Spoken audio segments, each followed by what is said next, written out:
Okay, so these are Monday the 14th retrieval questions from my pack. And it's a cumulative frequency graph, which we know has appeared every single year for the last 10 years. So this graph says, on the left is a cumulative frequency graph showing the heights of 400 people in a shopping centre. Find the estimate for the interquartile range. So firstly, I'm just going to take this 400 and I'm going to halve it, which is 200. Now 200 will be my median value. So sometimes the question might just ask you to find the median, in which case I'd have drawn a line across there and drawn a line down and worked out that was 12. The interquartile range though is the upper quartile minus the lower quartile. The lower quartile then is halfway in between my median and my 0. So halfway in between 200 and 0 is 100.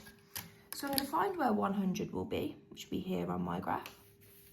Draw a line across.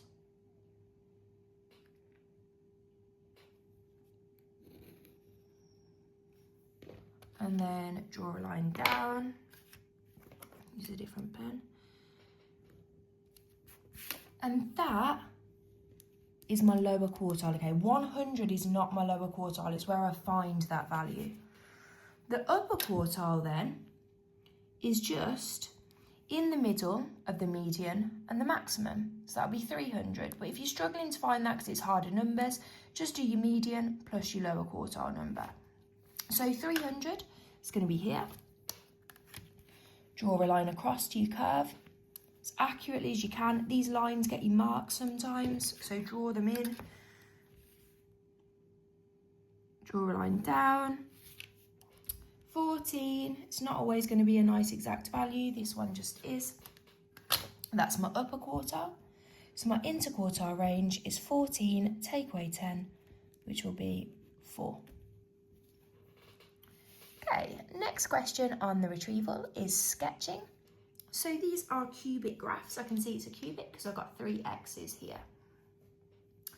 And for a sketch, I just need to label all of my intercepts where my curve crosses my x-axis, my y-axis, and make sure my shape is in the correct way. So when I have a cubic graph, it's either going to have a shape like this or like this. And this is my positive shape. So by positive, I mean if we've got a cubic written in this form, this value will be positive. The number, the coefficient in front of the x squared will be positive. I'll have this shape. If it's negative, it's going to have this shape here. Okay, so for this one, to work out the general shape, I'm just going to look at these. I'm not going to expand my triple bracket. I don't need to. I'm just going to look at these x values and see if they'll give me a positive or a negative when they multiply. So positive times a positive is a positive, times a negative will give me a negative shape.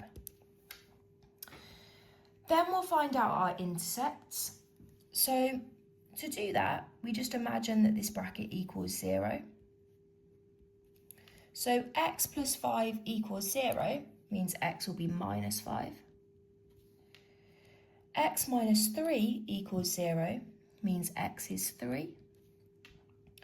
And then 5 minus 2x equals 0 will be x equals positive 5 over 2, or 2.5. So on my graph, I'm going to mark on to my sketch minus 5, 3, and 2.5. So 5 over 2 is just 2.5. It does not have to be to scale at all. And 3. Then I need my y-intercept. My y-intercept, again, I do not have to expand this triple bracket. You can if you want to, but you're more likely to make a mistake. I'm looking at the numbers which don't have an x next to them. So 5 and minus 3 and 5. 5 times minus 3 gives me negative 15. And negative 15 times by 5 will give me minus 75. So that is my y-intercept down here. I said before, it's a negative shape. So when it's a negative shape, we start in this top left corner. So I'm going to go down here through this point, back here, turn around and end up in the bottom right. So negative shape, top left to bottom right. This one. So again, this is a cubic. So I need to start by thinking about what this is going to look like. Is it positive or is it negative? Now be careful, because that squared means I've got that last bracket twice. So when I'm trying to find out whether it's positive or negative, I need to do this positive times a negative times a negative. Well, a negative times a negative will give me a positive, and then that's positive. So this is a positive shape. My x-intercepts then will be at x equals 3 and x equals 5 over 2 and x equals 5 over 2. So I've got a double root here, so I'll show you what happens with that in a moment. So sketch my axes out. I've got 2.5 and I've got 3. I'm going to space those out a little bit just so I can clearly show you what's going to happen. And then we need to know our y-intercept. So again, let's look at the numbers without an x next to them. -3, 5 and 5. And it's important that I've written that second bracket twice now so I can clearly see what's happening. So 3 times 5 will give me 15, or negative 15. And negative 15 times by 5 will give me negative 75 again. But this graph is a positive shape. So when it's a positive shape, I should be starting in this bottom left-hand corner. But I've got to go through this point. So I'm going to actually start here, and I'm going to go up towards my first point. Now, as I said, this point is like a double root. It's called a repeated root. So rather than just going straight through the line, like we did before, when the value of x only appeared once, we go up, we touch it, and we turn back around when it's a repeated root. And then I need to go through here, so I'm going to turn around again and pass straight through that one because it's a single root, and that is a positive shape. Okay, next retrieval questions are describing transformations that map A onto B. So first one, it just says the word transformation, so I need to actually write down what is that transformation. I can see it's changed size, so it's going to be an enlargement. And to fully describe it, I'm going to think about what I would need to be told in order to complete an enlargement. So the first thing would be my scale factor, or one of the things I'd need would be my scale factor. And to find that out from A to B, I'm just going to compare my length. So I've gone from 1 here, a length of 1, to the same length, which will be 3. So I can see that's times in by 3. If it wasn't an easy number like 1, we would have just done that divided by that. Then I'm going to need my centre point. And to find that, I'm going to join up my corresponding corners. So this one and this one, I'm going to connect. This one and this one, as accurately as you can.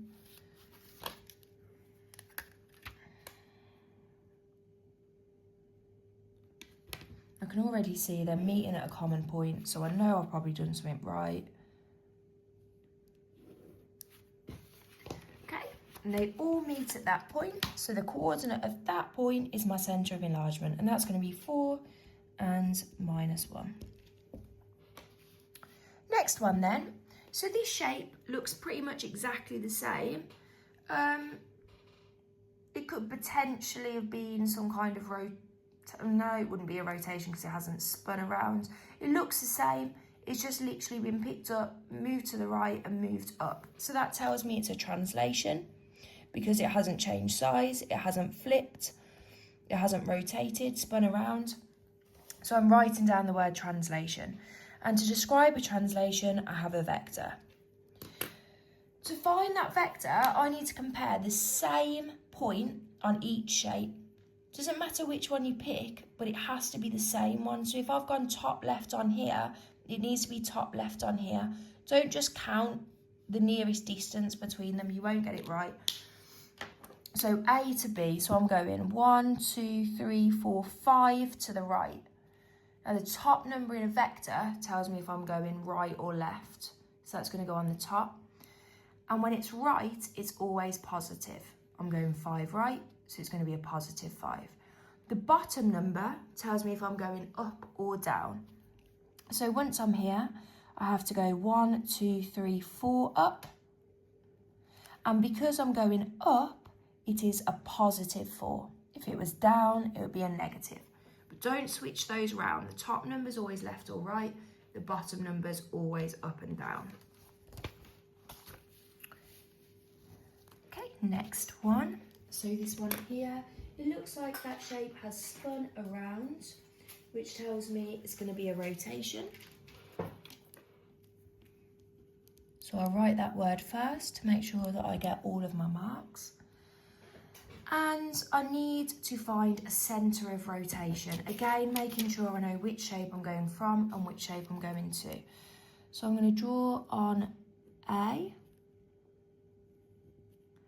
And then I'm literally just going to try different points to see where it's going to match on top. So I'm just going to start with this one here. Okay, and that works. But if it didn't, I might have had to have tried different points until it did actually match. So that tells me my centre point there is 0, 0. Then I'm thinking about, I'm turning my paper clockwise, so that's my angle. And I only turned it once, so that's 90 degrees. So 1 turn of the paper is 90, 2 turns 180, 3 turns 270. So we'll write all of that down. The centre was 0, 0. It was 90 degrees because I turned my paper once and it was clockwise. Next one. So this has been flipped so I can see that is going to be a reflection. And to describe a reflection, I need a mirror line, an equation of a mirror line, and that's just going to be literally equal distance between these two here. So it's going to be here like this. Sometimes if you find reflection quite tricky, turn your piece of paper around so you can just draw the line right in the middle of it, if that helps. And the equation of this line, so it goes through the y-axis, which means it's y equals, and it goes through at 0.1. So that is y equals 1. Don't get those confused. If you undraw an exam and you want to do a little check, just think about every single coordinate on that line, no matter what it was, would have a coordinate of 6, 1, 5, 1, 4, 1, etc. Every single y coordinate would be 1, which is why it's the line y equals 1.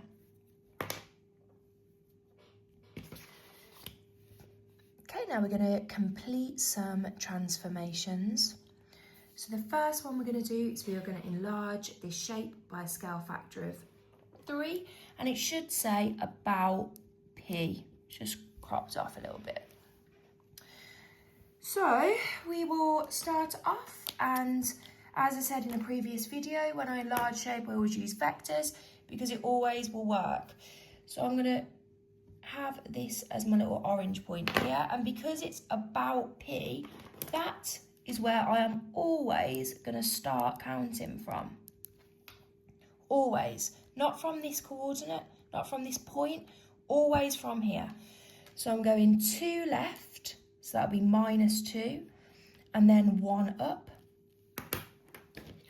Next point, and do every single one. If you're in an exam and you've made a mistake, it'll be easier to spot if you've done each of them. So that is 2 right and 1 up.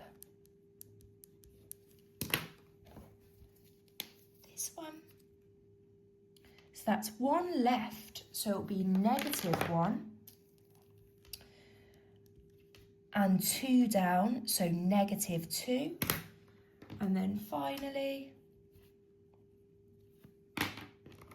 we've got 1 right and -2 because I'm going down. Then when we've got those coordinates, we multiply them by the scale factor. So I'm going to times them by 3. And this will help me to remember if I have a column vector question in the exam that isn't linked to enlargement, different topic, both of my numbers in my column vector multiply by 3. So -6 and 3, 6 and 3, -3 and -6, and 3 and -6. And these are my new vectors, my new points, which I'm going to plot.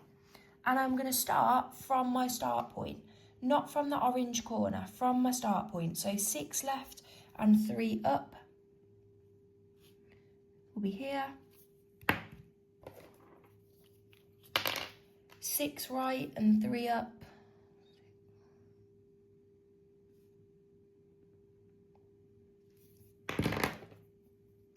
3 left and 6 down. And then 3 right and 6 down. And then my final thing to do with a ruler, don't be lazy in your exam, we are going to connect up this shape.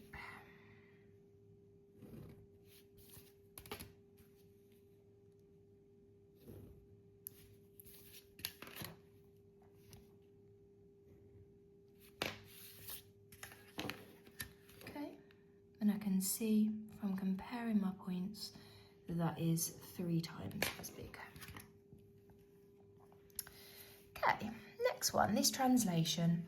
So translation just says left, right, up or down. And the top number tells me left or right. And if it's positive, it's going to be right. So I'm going 2 right. The bottom number is up or down. It's negative, so that's down, 3 down. So we are going to take each point and we are going to follow this instruction. So 2 right and 3 down. It's that coordinate. Do each one, just in case you made a mistake. 2 right and 3 down. Next one. 2 right and 3 down. Use different colours if you want to, doesn't matter. 3 down. And that ends up there. We do each corner because if one of them had been random, I'd have known I'd made a mistake. And if my first one was wrong, everything would have been wrong. Okay, rotation. It doesn't say a direction here. It doesn't say if it's clockwise or anti-clockwise, and that's because it is 180 degrees, so it doesn't matter which way. So first thing, I'm going to mark on my point 0, 0. That is where I'm going to place my pen when I spin it. And 180 tells me to turn my piece of paper twice. So 1, that's 90 degrees. 2, that's 180. Okay, so that is going to go down at about there.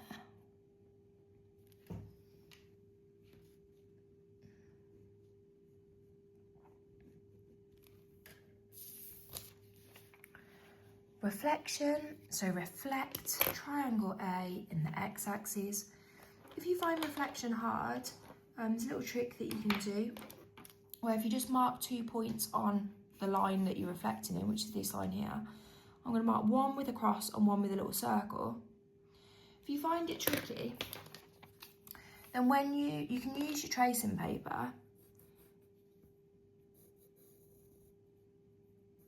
Trace on your point in pencil. Also trace on this cross and this circle and the line that you're reflecting it in. And when you flip your piece of paper over, line that cross and the circle back up. Just make sure they're on top of each other. And then because we use pencil, we can just press down. It's like a graphite transfer. And it will roughly show where I'm drawing my shape. Just saves peeling back the paper. I know this was quite an easy reflection, but if you've got a diagonal line, that little tip with the cross and the circle can be really helpful.